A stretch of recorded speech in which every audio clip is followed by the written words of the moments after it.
नमस्कार मंडळी. काल आपण अक्कलकोटला पोचलो आणि तुळजापूर आणि पंढरपूर पाहिलं.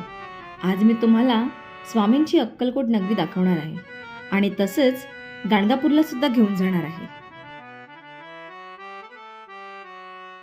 नमस्कार मंडळी.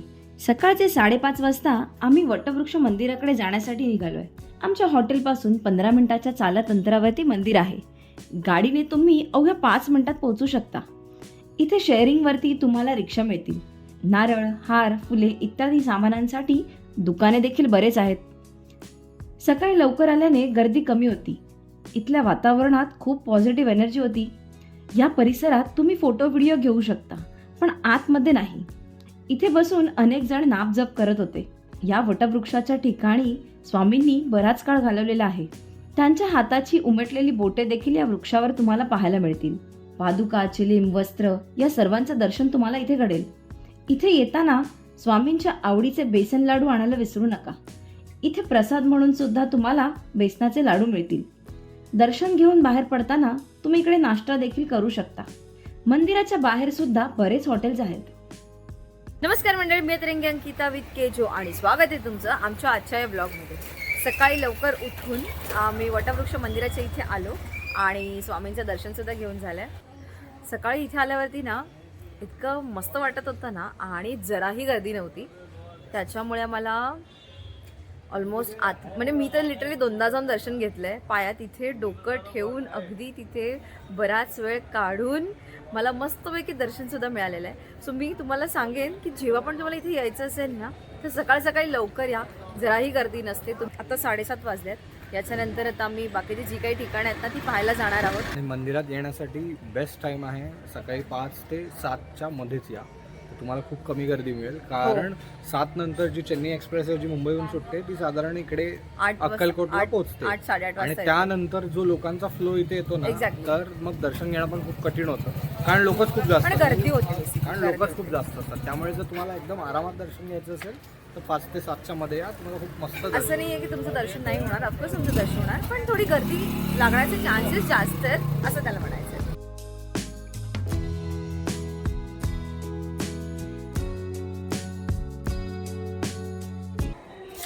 आम्ही इथे थांबलो होतो आणि इथून हा जो छोटासा शॉर्टकट घेतला आहे.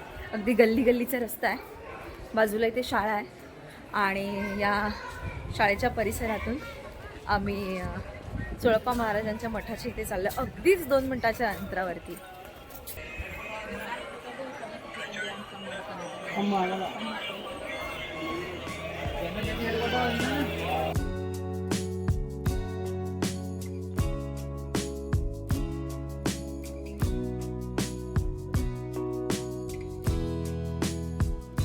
इथे आहे स्वामींची समाधी. या जागेला आपण समाधी स्थान सुद्धा म्हणतो. स्वामी चोळप्पांच्या घरी कित्येक वर्ष राहिले, म्हणजे घर देखील स्वामींचेच. आम्ही इथे अभिषेक केला. अभिषेक केल्यावर गाभाऱ्याच्या आत जाऊन समाधी स्थानावर तुम्ही डोकं ठेवून दर्शन घेऊ शकता. अभिषेक करताना सोवळं परिधान करावं लागतं. मंदिरात तुम्हाला ते देखील दिलं जातं, अथवा तुम्ही स्वतः देखील घरातून घेऊन येऊ शकता. अभिषेक संदर्भाची संपूर्ण माहिती मी स्क्रीनवर तुमच्यासोबत शेअर केली आहे. गाभाऱ्यात गेल्यावर अंगावर शहारे आले.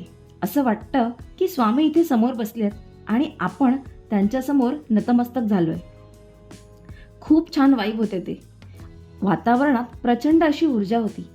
तुम्ही कधी अक्कलकोटला जाल तेव्हा तुम्हाला समजेल मला नक्की काय म्हणायचंय ते. तो विचार करून आम्ही म्हटलं की नाही बस आपल्याला इथे आता सगळे कस्टमर 99% सगळे रिव्ह्यू बघूनच येतात. हो, कारण असं तुमच्याशी कोण बोलणार नाही ना की तुम्ही हे नाही केलं. पण जेव्हा रिव्ह्यूचा प्रश्न येतो ना तेव्हा ते पहिले चेक केलं जातं. मॅपवरूनच जे कस्टमर आहेत, मुंबई पुण्याचे भरपूर कस्टमर आहेत, मॅपवरूनच आले. कारण 2च पार्टी असतात. एक तुम्ही तर नाही का, सेकंड थर्ड पार्टी असतात. बुकिंग प्लॅटफॉर्म कसं थर्ड पार्टी असतात.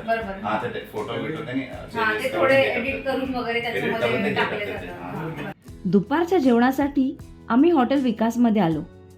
आमच्या हॉटेलपासून 5 मिनिट चालत अंतरावरती ST बस डेपो जवळ आहे. खरंच मस्ट रिकमेंडेड आहे. स्वस्त आणि खूपच सुंदर चविष्ट असे जेवण आम्ही इथे केलं. पोटभर जेवून निघालो गाणगापूरला जाण्यासाठी.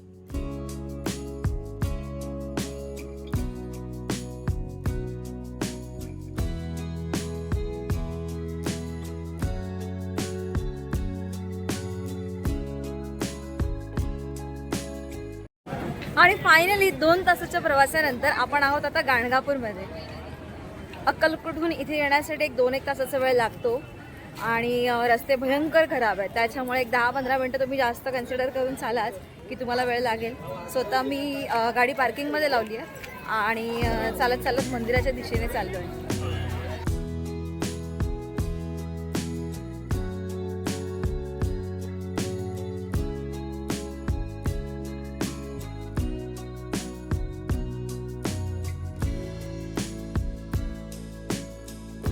इथे आम्ही लाईनमध्ये लागलो आणि अनाऊन्समेंट झाली अर्ध्या तासात मंदिर बंद होणार आहे पुढच्या काही वेळासाठी. त्यामुळे लाईन पटापट पुढे सरकत होती आणि आमचं दर्शन देखील लगेच झालं.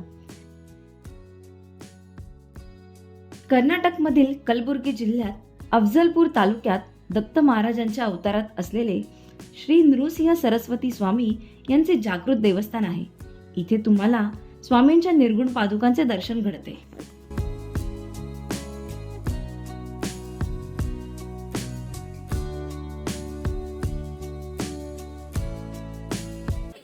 अन्नछत्रामध्ये महाप्रसादाचा लाभ घेण्यासाठी तुम्ही अगदी मंदिराच्या जो एक्झिट गेट आहे ना त्याच्या समोरच तुम्हाला पार्किंग दिसेल आणि पार्किंगच्या आतमध्ये एंटर केल्यावरतीच तुम्हाला अन्नछत्र दिसेल. पण ना जर तुम्ही ऑनलाईन बुकिंग केलीत ना, जर तुम्ही ऑनलाईन बुकिंग करताय ना तर ते जास्त सोयीस्कर असेल. तर ते जाताय ना तर तिथे भरपूर गर्दी असू शकते, तुमचा खूप जास्त वेळ सुद्धा जाऊ शकतो. तर मी तुम्हाला सजेस्ट करेन की तुम्ही ऑनलाईन बुकिंग करा, जेणेकरून तुम्ही तुमच्या वेळात इथे याल.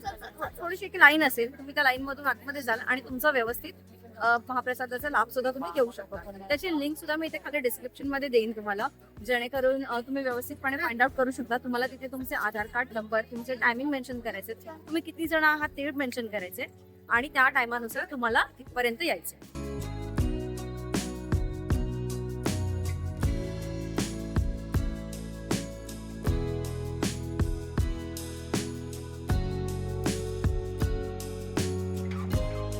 सो आजच्या दिवसभरामध्ये आपण सकाळी वटवृक्ष मंदिराचं दर्शन घेतलं, त्याच्यानंतर आपण चोळप्पा महाराजांच्या मठाच्या इथे गेलो, तिथे दर्शन घेतलं, तिथे स्वामींची समाधी पाहिली, स्वामींच्या समाधीचं दर्शन घेतलं आणि त्याच्यानंतर आपण गाणगापूरला सुद्धा जाऊन आलो. सो आमची जर्नी कशी होती ती तुम्ही पाहिली आणि मजा आली. म्हणजे 2 दिवसात मी अक्कलकोट, तुळजापूर, पंढरपूर आणि गाणगापूर सुद्धा केलंय. सो थोडीशी धावपळ झाली कारण 2 दिवसाचे सगळे ठिकाणं करायचे आहेत ना. ऑफकोर्स धावपळ तर तुमची होणारच आहे. आम्हाला दम लागते. आम्ही 4थ्या माळ्यावरती आमची रूम आहे आणि आम्ही डिलक्स रूम घेतला आहे, त्याच्यामुळे एवढं 4 माळ्यावरती चालत चाललं. ऍक्च्युली हॉटेलचं काम चालू आहे त्यामुळे लिफ्ट नाहीये. ते मोस्टली लिफ्ट बांधणार आहेत आणि ज्यावेळी हॉटेलचं काम पूर्ण होईल त्यावेळी लिफ्ट सुद्धा वापरायला मिळेल. आणि तुम्ही रूम पाहिलाय, मी तुम्हाला पहिल्या ब्लॉग मध्ये दाखवलाय. खूप छान रूम आहे त्यांचा आणि त्यांची सर्व्हिस पण खूप चांगली आहे आणि रेट सुद्धा खूप रिझनेबल आहेत.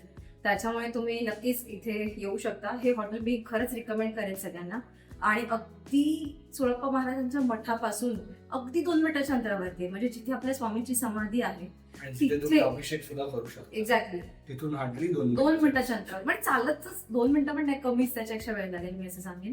आणि वटवृक्ष मंदिराच्या इथून एक 15 मिनिटाच्या अंतरावरती आहे चालत. पण दोन्ही खूपच ठिकाणं जवळ आहेत. हॉटेल बुकिंगवरून आपण डिसाईड करतो की आपल्याला कुठे राहायला पाहिजे वगैरे, पण या हॉटेलचं रेटिंग पण चांगलं आहे आणि नवीनच त्यांनी चालू केलंय, त्याच्यामुळे सर्व्हिस पण खूप चांगली आहे.